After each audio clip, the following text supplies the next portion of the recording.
Hey everybody, it is Cinnamon Cooney, your Art Sherpa, and this is a very special video. This is a thank you to our patrons, all of our patrons at all of our levels, kind of like an extra gift. On the mic is my husband, John. Hi, guys. He's going to help me get this really cool, fun, simple painting present out to you guys by switching cameras and talking to me and asking those questions that he knows psychically Mhm. that you would have for the piece. This is fun. It's simple. It's a fan brush project. Uh, it kind of originally went up as a project that I'm doing with my daughter on TikTok. And Honey and I are kind of working together and having a little bit of fun over there. And I did this as something for her to upload, released it as a story. And many people were like, oh, it should be a tutorial. And I just thought, it could be, but I'm giving it to the patrons. So we couldn't do anything that we do on our channel without your help, especially as the platform gets strange and the internet changes every other 2 days. The stability that you guys create really makes a difference in our ability to create the videos that we do for everybody on the channel. So this one's for you. You guys ready to see how we're gonna do it? I'm ready. Okay, John's ready. So I'm gonna go a little bit bigger for you guys and give you even better information on the making of this. Start with, this is a 9x12. You could make this project as big as you want or as small as you want. Any of it's going to be fine. But just start with the surface black. That's I really like that look of black and brights, John. I just think it's a really gorgeous look. Hmm. However, I'm going to show you kind of like a little trick to make your black and brights look a little bit better than even my original weird TikTok painting. Because, I was just doing that to show a technique and put some groovy little music to it. But this you might actually want to have, and I really think whenever you're painting bright rainbow colors over black, you really got to start with the white tree. So I'm going to show you how to do that, dry it, and go back over it with the colors. Now, the colors I have today are Cad Red Medium, Cad Red Light, which is really, if you look at it, it's orange. Cad Yellow Medium, Phthalo Green, Phthalo Blue, and this is a brilliant purple. So you could use Doc's purple and add some white to it, but I just thought, I have this, so I'll use it. Make a rainbow or colors that you like. This is very customizable. I have here some different kinds of fans. So in the Sherpadom, I have my Art Sherpa fans, and they're very stiff. I am going to demo this with the slightly softer bristle fans. Both fans will work. I've been kind of showing some of the softer fans lately because, one, it lets you know what you can make work, because some of the fans out there you cannot make work. They're not going to happen. Now, the Cambridges are a bit of a synthetic filament and a bristle filament, so it's a nice mid-range of both worlds, but I also have here my Silverstone, which will work. Starting out, here's a trick.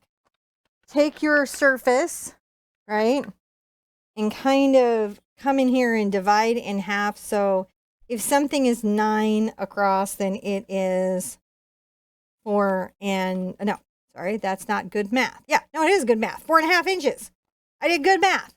Just to give yourself a little goal, you could also T-square it if you needed to, just to do a straight line. But really, honestly, you're just trying to give yourself a little guide. Say, I don't know, somewhere like here, I'm going to have a little tree come down, and then boom, boom, boom, and have a little bit of colorful but not yellow snow. So you're just kind of creating a little bit of guidance for yourself. Start by taking, this is a number 4 fan size that I have in my Art Sherpa fans. And I'm just loading it with the fluid white paint, right?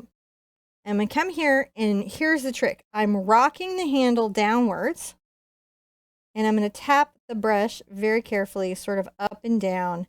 And then I kind of twist. If you notice, I kind of angle out. And I'm going to kind of angle out.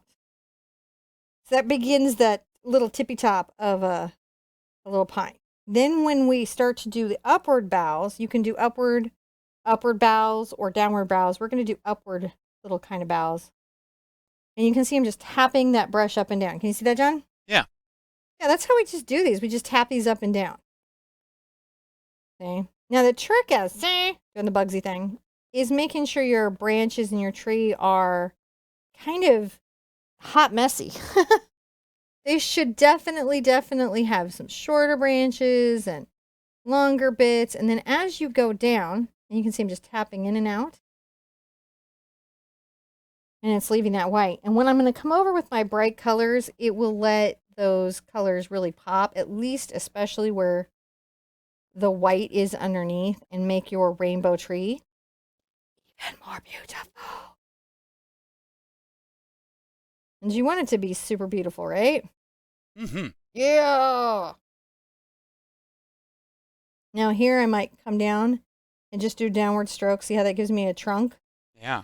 I can build off that trunk. Obviously, I don't want the weird tallest, no branch on the bottom tree in the world. So I'm going to continue to bring some branches down. But I know that I want a little bit of trunk left that's going to show through. So I put that there. I don't think I'll go down any further than that. And I'm filling out the tree, kind of making it how I like it.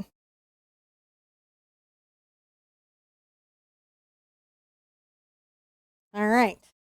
I may also, just so the next colors that come in, take my brush, handle slightly awkwardly down.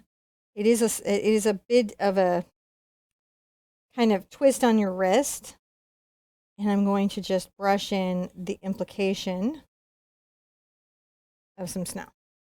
Not getting too, intense about it. I'm going to rinse that out. And I will be drying it off with a towel, and quite often drying it off with a towel through this. Now, normally I would have a hair dryer here to dry it. But whenever we haven't done a video in a while, or we moved the studio, we were moving and cleaning the studio. Whenever we do that, sometimes things get unplugged, and I'm just realizing right this moment that that's happened. I don't know if you have that happen in your studio. I see Stun Hands is trying to find his way. There's a hand of John. So I'll let him come back and turn down the sound. See, Patron video. There we go. Because you guys do this, we can do the beautiful production we do online. It was actually just right behind your Was it just there? It was just, you couldn't see it. It was right on this side of the curtain. Oh, it was on the, okay. So it wasn't like on the easel and I missed it. Yeah. It was like behind, I would have x-ray vision. Slightly. Okay. I'm going to dry it then. You do that. You ready? Yep. There she goes. She's going to dry the surface. And yeah, we've been cleaning up things, moving things around the studio a little bit, trying to make some more organization, getting ready for some changes in the new year. Cinnamon's got some plans. She's got some really good plans for the Big Art Quest. And she's got some books on the way. If you haven't had a chance to check out the Labs manual, you know what Labs is, that's coming out. She's got a couple books that she's working on. Gosh, I was just lamenting how much book work you've been doing. God, they're all patrons, so I mean they know we're working on the book. Yeah. But the Labs manual is going to be out here in no time. It's already been laid out. Some folks know what that is. Super good. Yeah, it looks really good. It's hard to do books, y'all. Yeah. It is not a small thing. Again, actually, it's always good when something is hard. It's probably why everybody just doesn't just do it. Mm-hmm. Because everyone's always like, I'm going to write a book. Let me tell you, I'm in the middle of it. That is not something you just say off the cuff. Yeah. It is and I'm not even, okay, like it is a real book, but it's not like a real book. And I can't even imagine how those authors do like NaNoWriMo and all that. Because I'm like, And I'm just explaining. I'm just doing what I do verbally. I'm just writing it down. Of course, my challenges are spelling. It's real paper in a real binding with your name on the front of it. It's that real. It's really real. It's somewhat real. So I'm going to take that same fan. It's a little bit wet, and I'm going to load it up amply with my CAD red medium. You use whatever red that you have. And I'm going to come sort of carefully at first over the white. I don't want the white to show. I'm not trying to get the white on there. But the white, as you can see, gives me a little bit of a space to have brighter color. And sometimes if you're painting anything less than pro paints when you do these trees, you won't get to see the color at all. Come down a little bit still with the red. And if I need to fix any little spots of white, I just come in and do that. Like here. There we go. All the way to the top. Look. Little. And then almost like the red little leaves coming out. Those are good because you still have that brightness underneath. Now I'm going to rinse out This is a bigger deal with the yellow than the orange than any of the other colors. The yellow is really tough to get to show through. Why is that? It's such a transparent pigment. It's just so see-through that over the black, that's really hard. Now, I do like to come back into my previous color with my little fan brush and make sure that it's sort of half-tone blended.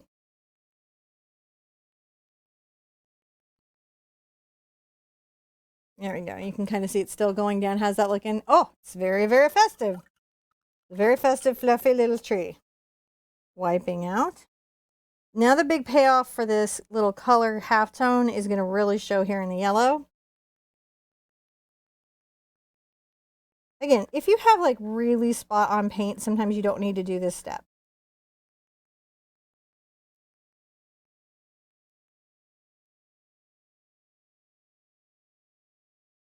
See me turning the handle up to get a better handle on the handle?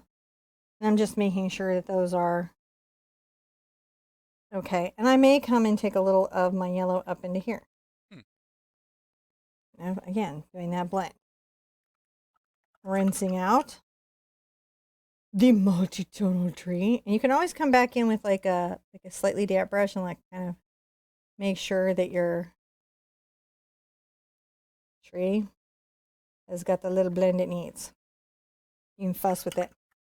It'll be really beautiful and fluffy. I do feel like taking the green into my yellow to get a brighter green is helpful. And you can see I'm going to come right here and still blend up into the yellow. Upward handles, helpful.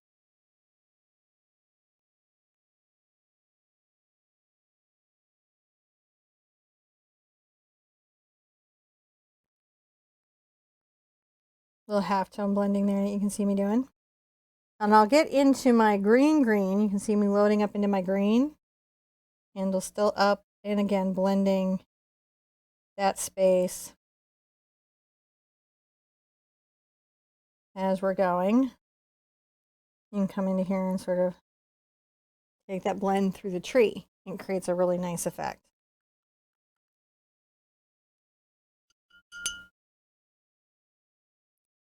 Now, when I do my blue, I will go ahead and get a little white into it because the phthalo blue is so dark that on the value, it's like a 7/8 on that grayscale. So it will read in some sense as black to your eye. I'm going to come up into the green area, you can see.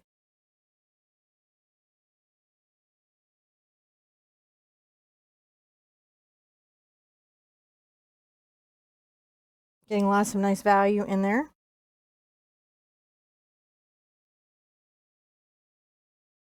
Coming up. Always fun to come up for that.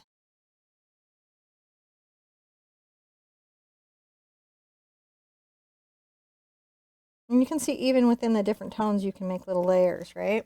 Mm-hmm. So from here, it's real easy to get right into the purple. If you're doing Doc's purple, you'll want to mix white into it to get it bright enough to see. If you've got some of this brilliant purple or a bright purple that you really, really like, you can go right into it. I do think it's nice to go up into the blue. So you get that nice little periwinkle effect. Okay. That blending, that tappy blending. Tappy blending. Tappy blends, man. Oh, the tappy blends. Gotta get them all blended out. Like Pokemon, get them all. Gotta blend them all. Now, sometimes I like to kind of come down a little bit with the brush and sort of round out the base. To sort of make the tree seem generally fluffier. And then down at the bottom, I like to mix my purple and my blue, and I'm going to make a little bit of a trunk. And what's great here is the white will create some different values, and it's okay because it's snow. So you can be kind of loose and painterly. Now under the tree, I might get a little blue. And see, make this a little bit darker. maybe kind of even come here and add a little shadow under that part of the tree, right? Fun stuff. Because we can always, even on a decorative piece, we can be pretty painterly. Now, let's get one of our splatter brushes. Right, we love our splatter brushes. And let's add some snow.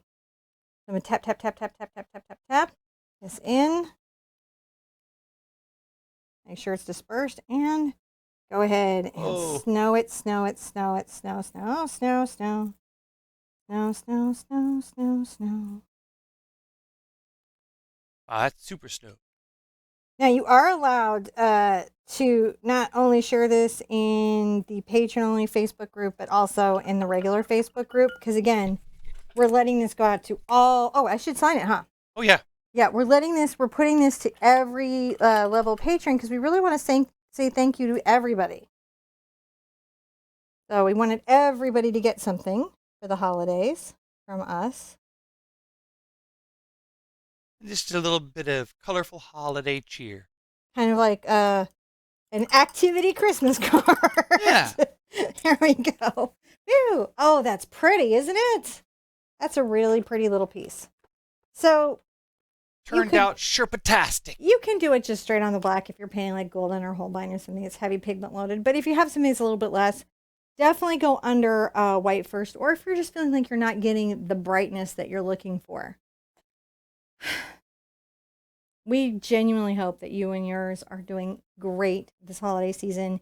Or whenever you find this video, because they live up here available to the patrons all year, 12 months of the year, all the seasons. So whenever you find this, just know that you're part of the family that lets us do what we do. And we couldn't do it without you. And we really want you to be good to yourself, be good to each other. And we want to see you at an easel really soon. Bye-bye. Bye.